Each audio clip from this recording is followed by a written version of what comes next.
just don't want to see myself.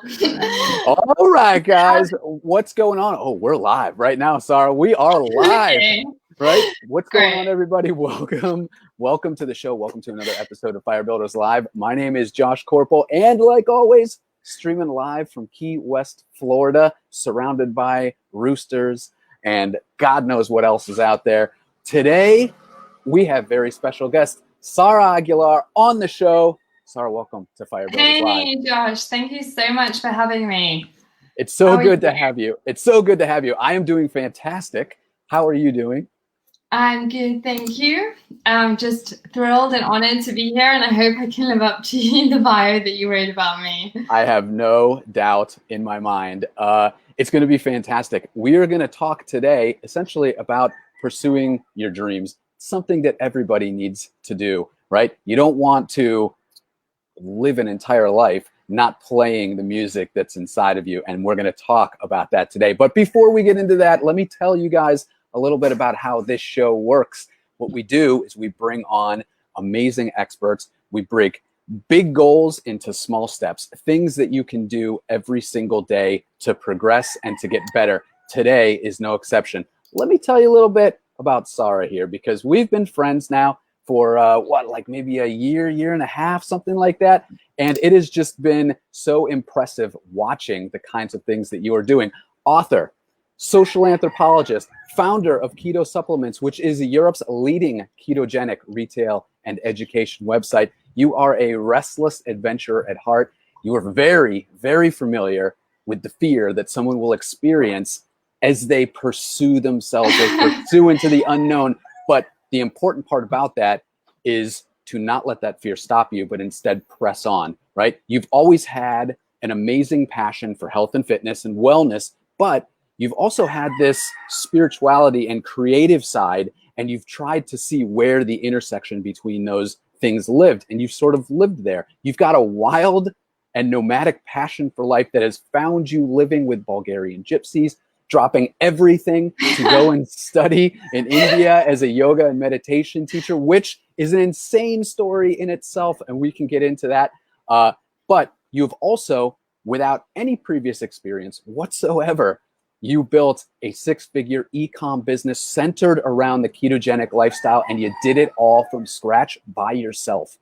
That is incredible. I have personally seen you sit eye to eye having very insightful conversations with leading health professionals today, and now, damn, you're on the show again. It is so good to have you. Sara, welcome again to Fire Builders Live. Thank you. That live sounds amazing. Yeah, thank you for the intro, and I'm very excited to be here. So yeah, fire away with your questions. All right, here we go. Well, how I like to start off is one, guys, if you're there and you're listening to this, shoot us a comment. Let us know you're there. All those comments gets pushed through and we can address them on the show. Sara, I like to ask guests when we first start out, right? So tell me where you are in the world and what, a typical day is life in Sara's life these days. Well, we're at the beginning of winter in Kent. So I live in rural Kent. It's southern England, about an hour from the sea, an hour from London. And obviously that's in the UK, if anyone's wondering. A typical day would be, I start my morning usually with a walk. So I do like 10 minutes of yoga, 5 to 10 minutes of meditation. Then I either go for a countryside walk, like 45 minutes. I live in the countryside, so I like to get the headspace. So I don't listen to anything. I'm just like in my head, and I quite like that.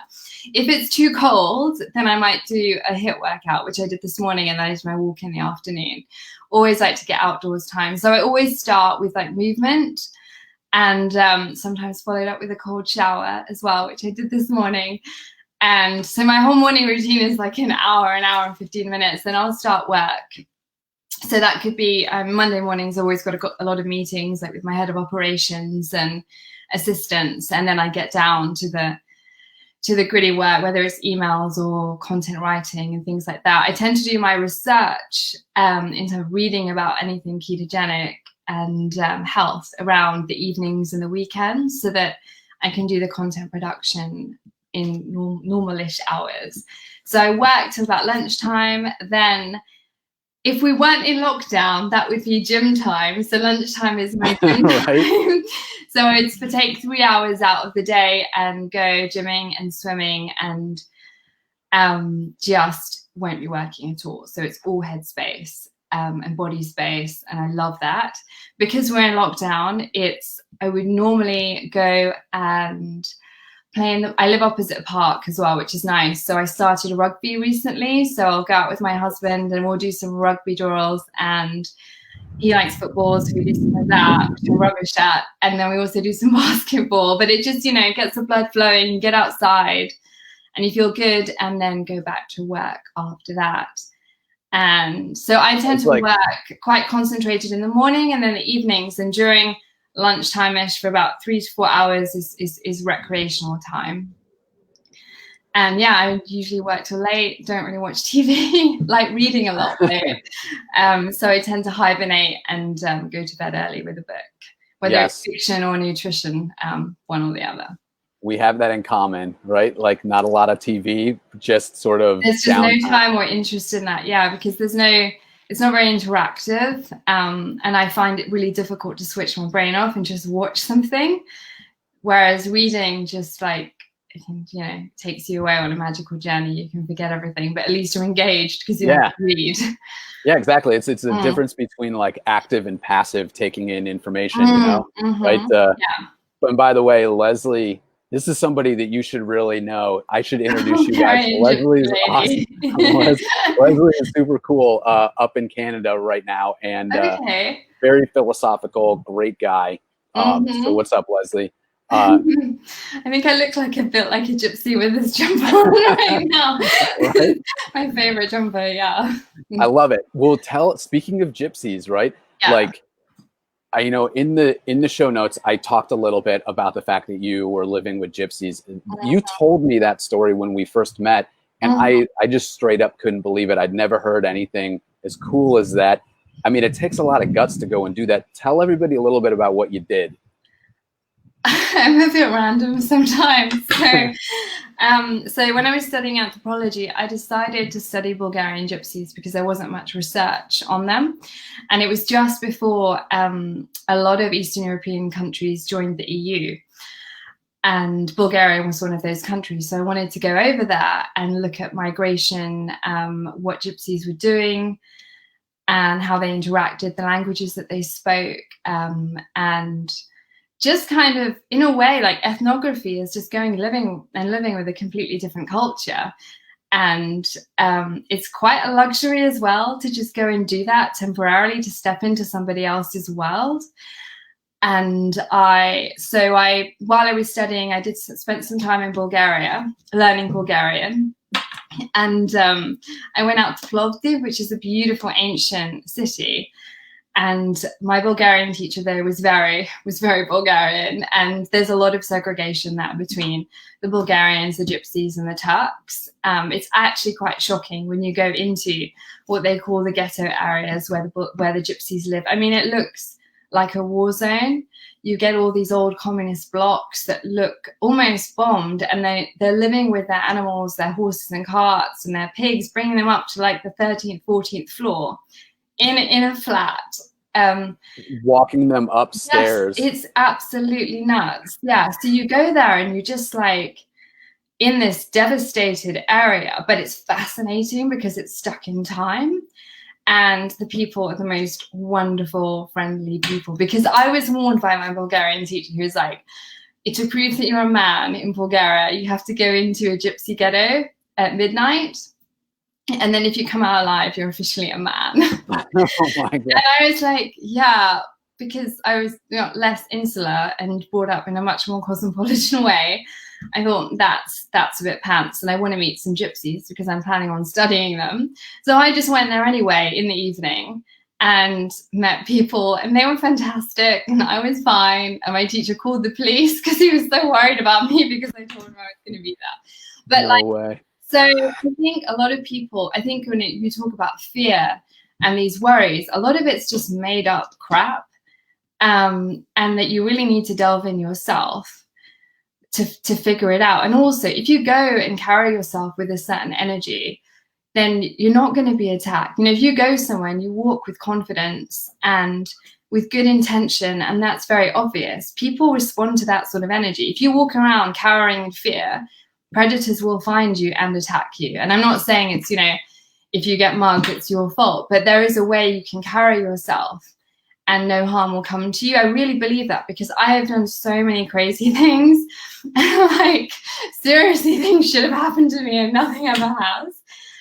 Because when I did go to live out in Bulgaria for a while, so after I finished studying, while I went to Spain, because I couldn't find any Bulgarian gypsies in the UK, but I could speak Spanish, and I had heard I'd heard a rumor that there were Bulgarian gypsies in Spain, so I just flew out there, and I got an apartment there, and I spoke to all the different like Gitano societies to find gypsies, and eventually, like, I literally heard that they were living with illegal, I think it was Lebanese immigrants in a certain area in Spain, El Ejido, in the south of Spain, in Almeria. So I just went there one day. Yep. I got this bus across town and just walked around and happened to come across a whole community of Bulgarian gypsies, and then hung out with them for a while. While I did my ethnographical research, it wasn't just all fun. Oh my! And then went out to Bulgaria after that, because I got a job working for a British charity, and yeah, worked.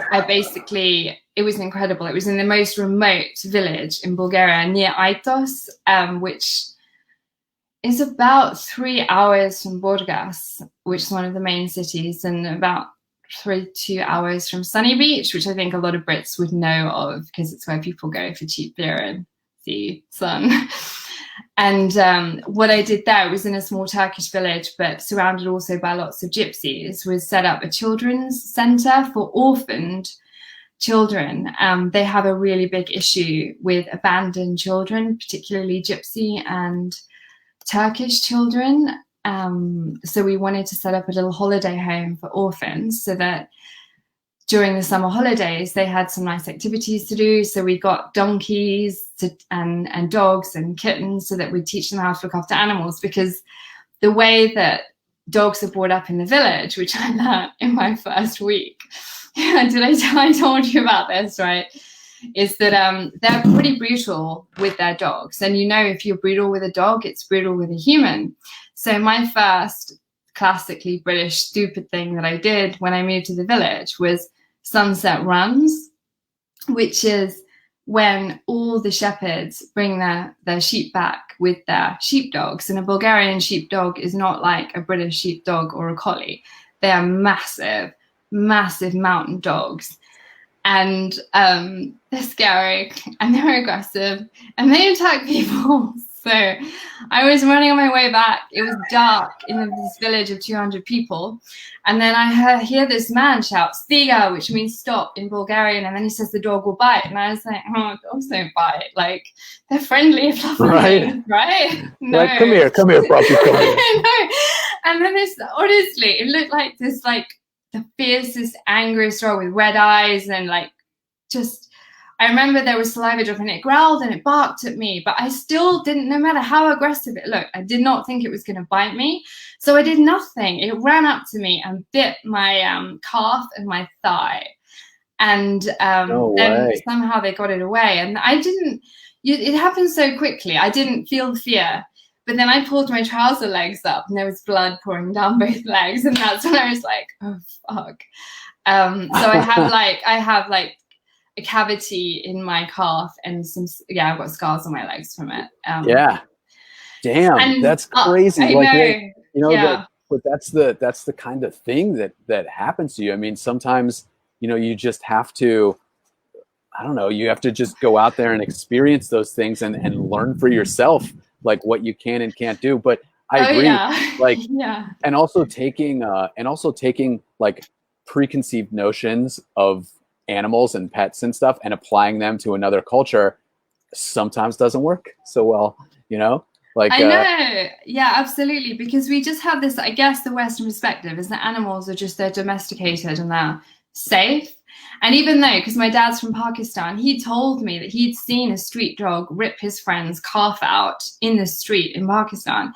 But you just like, you're like, yeah, but that's that. And Bulgaria is still in Europe. So like, Yeah, therefore the animal should be Europeanly behaved. that is crazy.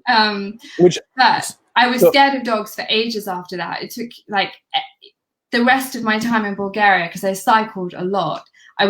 They can smell your fear. Like, that is true. Before I got attacked, I was never chased by dogs. After that, every single day on my bike, I was chased by dogs, like literally. And it, Taking like straight the up cortisol, they knew beforehand, and I used to cycle my ass like off so fast. Yeah. But it also obviously was put me under like serious stress. I didn't have periods for a whole year because of that. And I came back home and like the fear faded, as it does. That's nuts. That is crazy. Well, so a couple of questions. And by the way, can you either shift yourself to the left slightly or move your computer? Okay, am I coming out of the screen too much? You are. I need to move. Okay, is this better? I'll try. Other way. There you go. Okay. I can only see a portrait, so I don't know how wide that's perfect. Angle it is. Sorry. Don't worry about it. Okay, there we go. That's probably better. Parian was asking, how many languages do you know? So how many languages can you speak at least a few words of? Well, English, obviously. Spanish, because my husband's Argentinian. So I've been speaking Spanish for a while, and I went to work in a Honduran orphanage when I was 16 and started learning Spanish then. So my Spanish is like the better than Bulgarian, because I've not spoken Bulgarian really since I was 21 when I was in Bulgaria, and since then I haven't needed to use it. So I've forgotten that. And then I did a little bit of French a couple of years ago. And I think, I tried to do some Portuguese when I was about 15, but that's it. And I also tried to learn some Romanas, actually, to speak to the gypsies. Excellent. That was ages ago. Well, do you have any plans for a new language by chance? I don't. I think I'd like to polish up on my Spanish and learn an instrument, which I think is almost like learning a language. Yeah. Yeah, exactly. It really is. Yeah. Well, so Kevin Pruitt watching now. I have no idea where this is, Surrey, but apparently it's close to Kent or in Kent. No, so Surrey's another county, so it's like north. No, it's not north of Kent. It is north of Kent, so it's closer to London. Awesome. Yeah. Kevin's a cool dude. Hi, Kevin. So it's all about, right? You lead this impulsive, very, very like driven life where you just don't have the mainstream belief that you can't do something, right? And I feel like that's instilled in people at a very young age, where you say to yourself, like, you start to realize how capable you really are about, to do something like that. And I 100% agree that the kinds of warnings and things, even though when people say, yeah, you shouldn't go here, you shouldn't do this, or you shouldn't do that. Yes, there might be some slivers of truth to that. But unless you're taking advice from somebody that's actually done it and experienced it, then you have to take that warning with a grain of salt. Yeah, it's true. And it always comes from somewhere. And I think I can definitely pinpoint that to my parents. So my parents are both pretty fearless and came over here at a really young age and made it on their own entirely with nothing. And my mum also has she's Irish and definitely has the Irish wild sense, but she just is attached to no place and totally, like, if you think I'm fearless, you have no idea. But they always said, like, never follow the crowd, don't be the same as people, and you are strong. And we were really taught that from a young age, and not to just want to be the same as everyone else and fall into that. And also asked to question dogma and why do people do certain things? Why are they doing that? Look, that, most people are kind of stupid. It's just like looking at the sheep mentality. So I think I have my parents to thank for that. I love it. Well, yeah. I mean, I feel like I was just having this conversation with somebody earlier today. you know, the with all of the lockdown and how parents are really starting to change their minds about life, and how it's starting to depress people. It's really having, and has the potential to have, a massively long-term effect on kids and their mentalities, because they are seeing things and emulating their parents, and watching how these parents are responding to things. And just like how you sort of naturally kind of acquired a lot of these personality traits and mindset traits from your parents in a positive way, in like a, hey, I want to go out there and fucking do it way, right? It could have the opposite effect if everybody is depressed, you know? Absolutely. I mean, we're products of our environment. So, you know, we're nourished by that which surrounds us and the attitudes. There's even some research that says we inherit issues ancestrally as well, which is a problematic thing. But yeah, one of the reasons why so many people act like sheep is because their parents do it. And I think most of the problems with behavior in the world, like when people complain about how children are today or how teenagers are today, where are they learning that from? Because adults are failing them. And actually, we need to be more childlike and unlearn all of the adult protocols that say you must conform, you must fit this, you must do the 9 to 5, you must suffer, or you must work hard. You can enjoy work. Work can be play. You can be creative and imaginative and just daydream if you want to, you know? It's people are very stuck in a certain like limiting way of thinking and feeling and lacking creativity. But that comes from adulthood. I feel like we need to just go back to being more like children, but not childish, childlike. Yeah, exactly. Like the, not necessarily the personality of a child, but a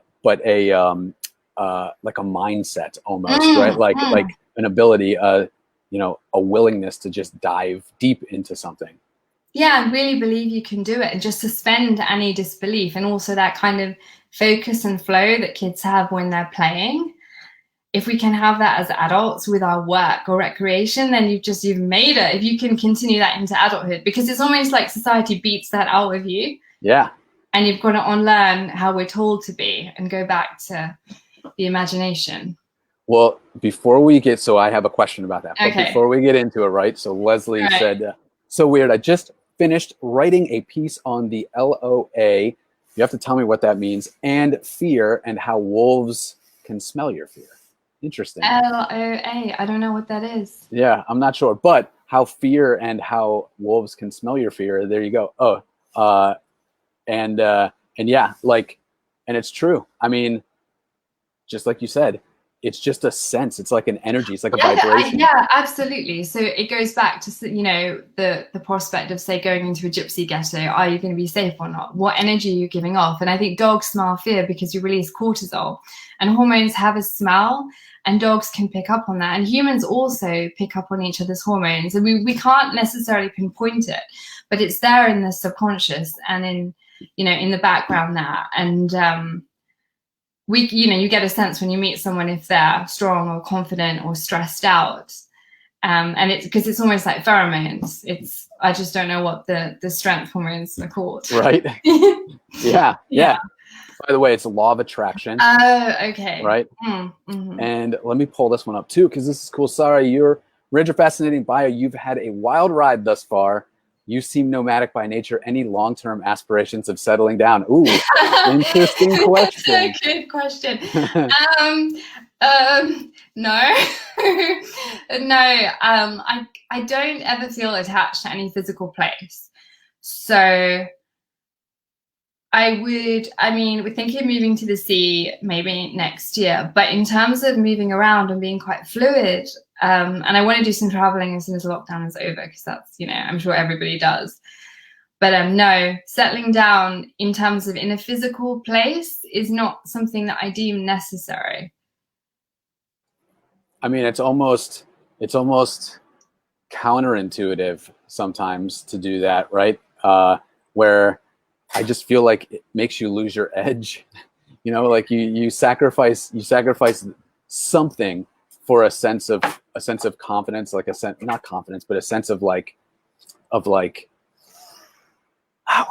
hell am I trying to say, Sara? Like a sense of comfort, right? Yeah, I think it depends where you derive that sense from, because is that like a physical place, like a geographical region? Is it certain people you need to be with? In a way, that's more important to me than so settling down to me means, say, I guess with relationships, like being in love and finding that someone, like with my husband and being with them. So home is wherever they are. Mm-hmm. And that is settling down, but you could spend the whole time on a boat traveling or living in a different country every year and and having children and moving them every year, which I think is so healthy for them. You don't need to settle down as in, I'm going to be in a house and stay put. Like, I think, why would you ever need to I mean, you need to do it for a 9-to-5 job, but if you don't have to, why would you? I wouldn't choose that personally, because I don't derive comfort from that. Yeah, no, you're right. Like, it depends. It completely depends on where. And I feel like maybe that comfort can be derived from yourself.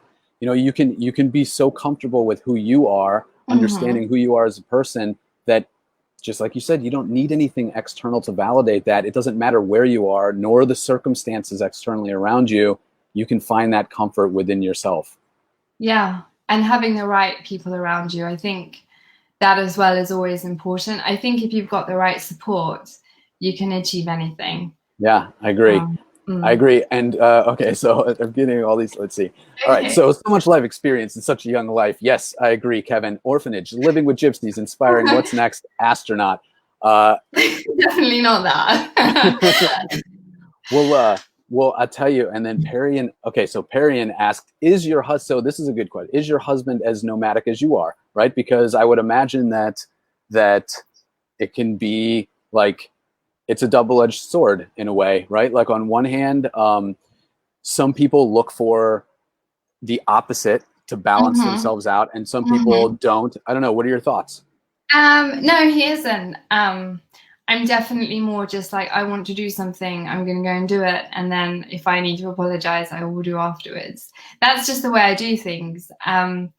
I mean, he also has traveled a lot, being he's Argentinian. He spends a lot of time out there. And I think from early in our relationship, we were traveling in different places. So we got used to being apart, but he works more of a normal job. So he's more likely to stay put. And I guess I'm free to travel a bit more. But I think that makes the relationship stronger than if you're in each other's pockets all the time, which I think is actually quite an unhealthy way to live. Yeah, in my opinion. Yeah, right. No, totally. Yeah. The fact that you have such a fluid job, like you're able to work online and you're able to do all of this traveling, wasn't always so. In fact, you were in the printing and stationery business before all of this stuff, right? So it turns out you weren't super passionate about printing and stationery, but you were, you're the kind of person that the work teaches you the work. Like, if you don't know something, you'll learn and you'll figure it out. And that's exactly what you did with keto supplements. So what happened with, like, how did you begin keto supplements? Well, a few years before I set up keto, my husband had been diagnosed with late onset adult epilepsy. So he'd never had seizures, and he started to get seizures. Simultaneously, I've been doing a lot of self-development work as well, learning about business, doing just getting up an hour earlier every day, doing the Tim Ferriss stuff and James Altucher, really knowing that I wanted to do something different, but not sure what. And we learned we were studying pretty much the ketogenic diet, because that was invented to cure pediatric epilepsy, and looking at a lot of biohacking and things like that. So that was going on in the background. And I thought that when I was trying to figure out what I wanted to be, I thought I wanted to do more meditation and yoga. So I was working in print and decided, you know what, although I love my boss there and I enjoyed the work, I knew it wasn't really what I wanted to do. So I thought I wanted to set up some kind of holistic training, mixing up fitness, health, diet, yoga, meditation. So I thought, I'll just go to India and study yoga for a month. And I booked my sabbatical at work, and booked my flights, booked the yoga course, sent off for my visa to go to India. So I was like, yep, this is happening. I actually Wait, like, and by the way, before you go any yeah, farther, if people have not done this, to get your visa to go to India, you actually have to send away your passport. only They if you're if you've got Pakistani heritage. Well, I had to do it. Oh, really? Because Yeah. the other, like, if you're English, you just drop it off there and it takes 2 days. No, I had to Because send it loads of away. oh, okay. And I was like, and Um, I was freaking out because it's your friggin' passport. You know, it's such an important document. I was scared. yeah. Yeah. But when I was filling out the application, it asks you one question: do you have grandparents of Pakistani origin? They don't ask about any other heritage at all, just Pakistani. And my dad told me to lie. He was just like, Sarah, just say no. And I was like, no, I'm not gonna lie because I'll never get into the country. So this is an example where honesty didn't pay. So I told the truth, and I didn't get my passport for 9 months. So That's insane. I didn't go to India. Like I basically had to keep postponing my flights. But this all happened. So a week before I was supposed to go to India, I was just like, oh crap, like why haven't I got my visa? Went to the embassy, like harassed the ambassadors, like hell, you can imagine what they did, right? And yeah, they never gave it to me until like God, ages later. So I wasn't going to India, but I pretty much jeopardized my job, and I had a proper job. I was like, oh crap, like I don't have a job. What am I going to do? But luckily, I've been doing the work of kind of learning about business, setting myself up for kind of, I knew that there was something coming. I could feel that energy. I just didn't know what it would be. And then I was basically driving with my husband to the beach, listening to a James Altucher podcast, and it was on someone selling supplements on Amazon. And I saw two, like a double rainbow, which is always a good omen. I literally had the idea, it's like, why don't I start importing the supplements that I want to get for Fran, my husband, and start selling them in Europe? Because I'd heard about exogenous ketones preventing seizures in deep sea divers. And I figured if they do it for them, they'll probably work for someone with epilepsy. So I wanted to get them for Fran as a Christmas present to offset like alcohol, being tired, or sugar, which are the 3 main triggers for seizure. Couldn't get them in the UK. So I literally just then had the idea, why don't I start importing them and selling them over here? So we walked on the beach, I came up with the name, and like we had lots of discussions about it. I just felt so like energized, and like bought the domain that day, started learning. I literally like watched a YouTube video on how to do a WordPress website, and yeah, I'm such a technophobe because I can't even put the TV on with the remote control. But I was like, I'm gonna learn everything that I need to do this. Hadn't imported supplements before, nothing like that. Built the website somehow, wrote the content because I was already interested in the subject. So that was, in a way, it was quite natural. And I love writing and researching thanks to the anthropological background. Spent a few £1,000s on supplements, spent about £150 on doing the site myself and all the hosting. So it wasn't that much. And I figured if no one buys them, we'll use them. Yeah, exactly. You always have a backup plan just in case. Exactly. So in 4 weeks, I had set the whole thing up and launched my first Google ads that I spent 99p on and woke up the next morning and we had an order. And I literally jumped up and down in the house. It was like, that was the best moment of my life to date, because it's like, you don't really believe that you're going to do something that's going to work. Like you believe it, but you don't you believe it, but you're like, yeah, I'm not really going to be good enough. I don't really know what I'm doing. You have all those doubts. And then the orders just kept coming in, and it was just, there were too many. And I just decided to leave my other job because I was still working there after having I hadn't even had time off. I was just doing part-time, and then just couldn't be at work anymore. And it took off. And this is all like, you're talking, there's no warehouse or anything. I mean, you had all of these supplements. Everything. Like, I kept everything in the attic, like literally. And then eventually it was too much, so I had to get a fulfillment house. And that was like, I was like, wow, I have 3 hours less work to do every day. That's amazing. Yeah. So I was doing everything myself, because you don't, like, you don't know if something's going to really work. You just pour yourself into it. And I was so driven because I was sort of in between a rock and a hard place, but I'd done all the prior work in terms of getting my energy right, knowing that I needed to learn WordPress. And I just poured myself into it. It was like this external force that just acted through me. I cancelled everything social. I was a total hermit. Didn't tell anyone what I was doing. I was just like, cancelled everything with my friends and was just like, I'm working on a project. I'll let you know when I stop being a hermit. And then, so there was no one even there to question me or say that's not going to work, because I didn't tell anyone what I was doing, really. Yeah. And then launched it and was just like, oh my God, it's working. Yeah. That's so awesome. By the way, I want to show you this. Mm-hmm. Susie says, I love this. Trust that you know and go. By the way, so cool. I love the totally, podcast that you had with her. It was brilliant. She's fantastic. You would totally get along with her. I should introduce you guys. Seriously, you guys would definitely hit it off.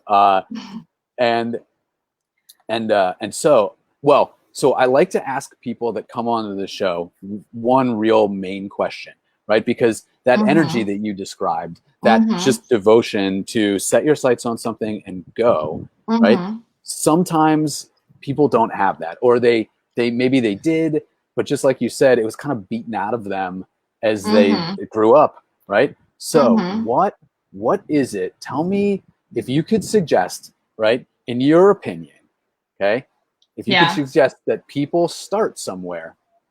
If they start, what do you think they should do? What's one step, one single thing that they could do to start to really learn and tap back into that force that gets you over fear? Oh, that's a tough one. Force that gets you over fear. I think it's difficult with just one thing. I think there's a couple of things I'm going to have to give you. I think in terms of figuring out, going back to before the point about fear, in terms of finding a drive or something to work on, I would look at the problems or difficulties that you face in your life, how you would solve them if they're not already being solved. And that's usually can be the basis of a business if you're solving a problem for someone else. Because in my case, it was getting supplements you couldn't get over here. So I started importing them and distributing them. In terms of getting over fear, like for instance, sometimes the way that I like to frame this is, let's say an 8-year-old kid came up to you and said that they really wanted to start a lemonade stand, but they were afraid to do it. What advice would you tell them? I would say, what are you afraid of? I think for me, what I would revert back to is, so there's the fear of doing something, but what about the fear of not doing it? So it's what motivates me is not, so I want to do something in a day. What motivates me? The regret that I would feel if I didn't do it. So it's the more like the, not fear of missing out, but if you don't try, that is so much worse than trying. Fearing the outcome of doing something is, so much better than it's so much better to do something than to not do something, because the fear, I have a fear of not trying, or just going along with things as they are, or just, being complacent or stagnant. That to me is so much scarier than actually going for something. So what if you fail? So what if you don't achieve it? You still tried, and there's so much you gain anyway, even if you don't hit that goal that you're looking for. So if I think about it with keto supplements, if it went down tomorrow, does that mean that I failed? Because I do think about this, because you get stressed out sometimes with anything in life. It's like, would I have failed if keto just disappeared tomorrow? No, I wouldn't, because I've met amazing people on this journey, including you, and loads of other health advocates and like business people and incredible people with whom I could collaborate with and build something else. I've learned so much. I know how to build a business. I know about importing. I've just built a network of other contacts through whom I could build something else. I know where there are other gaps in the market that I'm not focusing on, because I can only focus on one thing at a time. So there's so many other opportunities that I now know about. And then there's the written work and the other collaborations, and just So you much know, there's stuff that, so much that it's yeah. like, yeah, you have the business, but you have other things that are worth so much more long term. And so if you don't try, what do you risk? You risk living a boring life and feeling unfulfilled, which And to me is way scarier than trying and failing and looking like a muppet for 10 minutes and everyone forgets anyway. But having a boring, unfulfilling, unsatisfying life is the scariest thing. yeah, like Tolstoy's "What if I've lived my entire life and it's been wrong?" You know, it's been absolutely wrong. Mm-hmm. And by the way, is the word Muppet in the UK, is that different than the US Muppets? Like, because Oh, there's I don't know what the US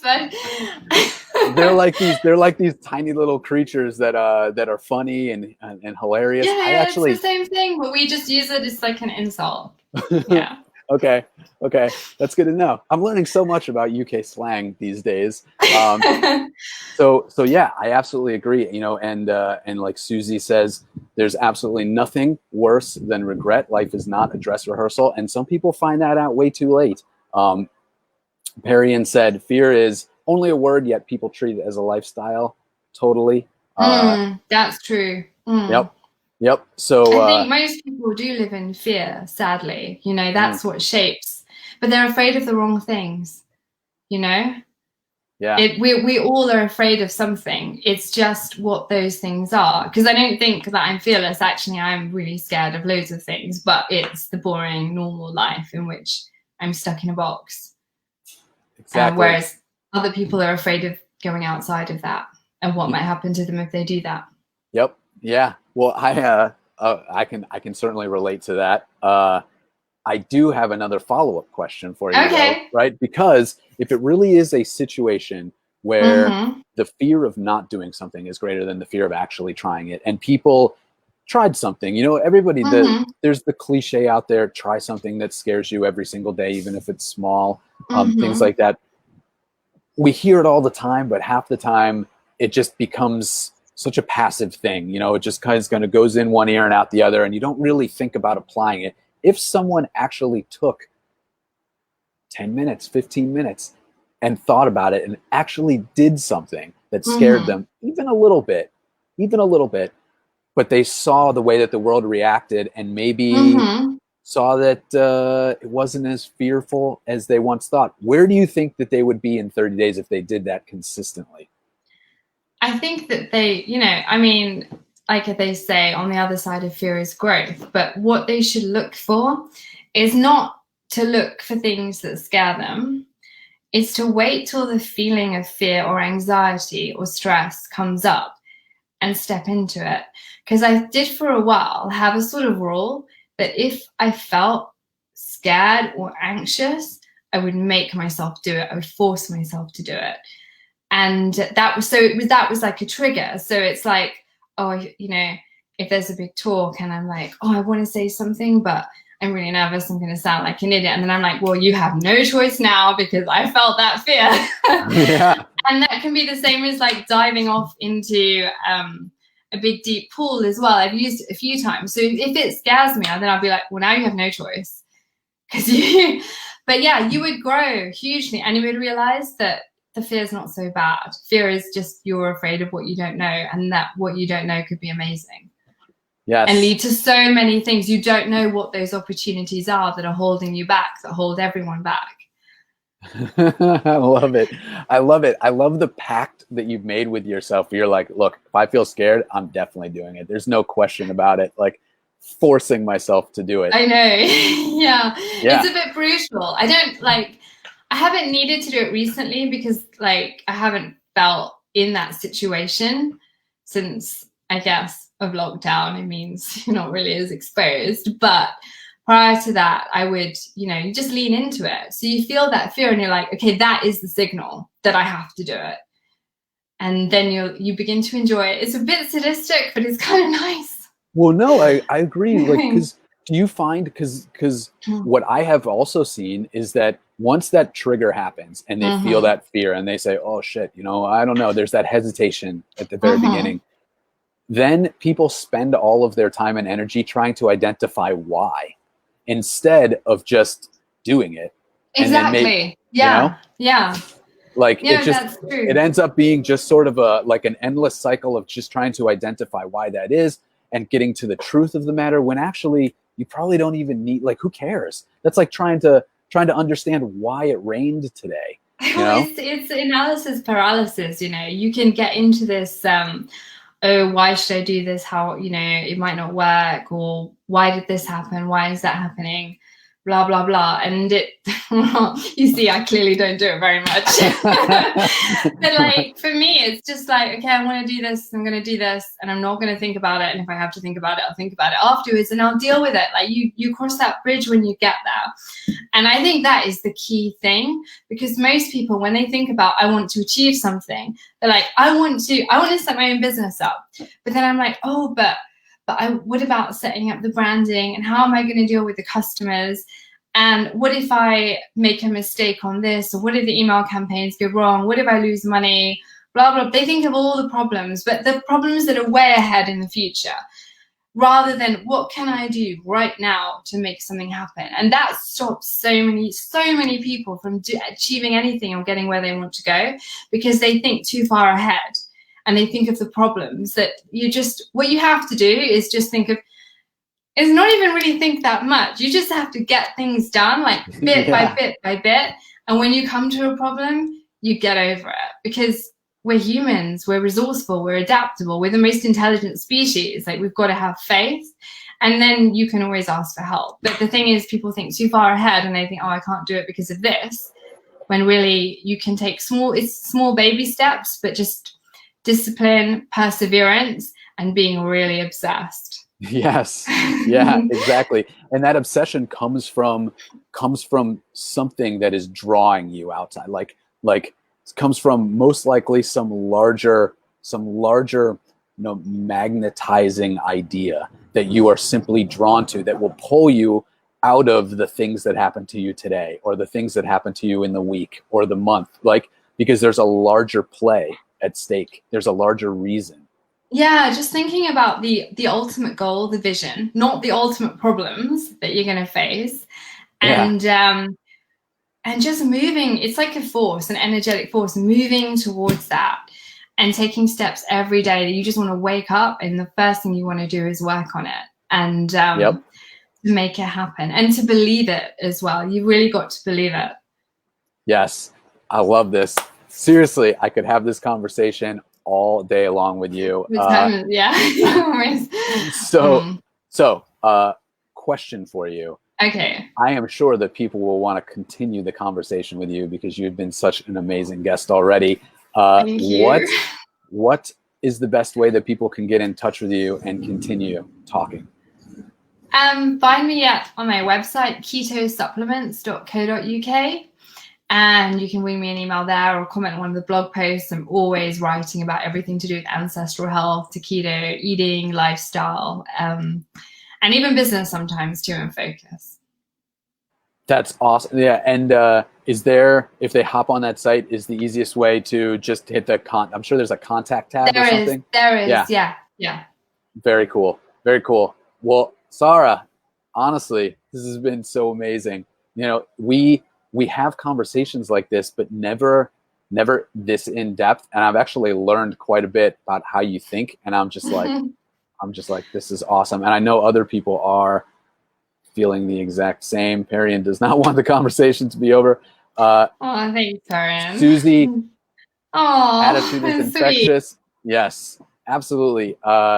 So many great people listening. You're influencing so many. I think it's amazing. I just want to say, like, I know you're super busy. Thank you so much for taking the time to hang with me. Thank you for asking me to be on the show, and stopping me being such a hermit that I've been recently. But this has been so much fun. I'm just honored that you wanted to introduce me to your tribe. Of course. Yeah. Like, it's great when, you've got so many insights. And honestly, just the Bulgarian gypsy thing alone, you're just like, yes, she friggin' does things. And it's refreshing. It's a refreshing attitude that I think people need to really have and see, right? To not just talk about stuff like this, but watch people and emulate them.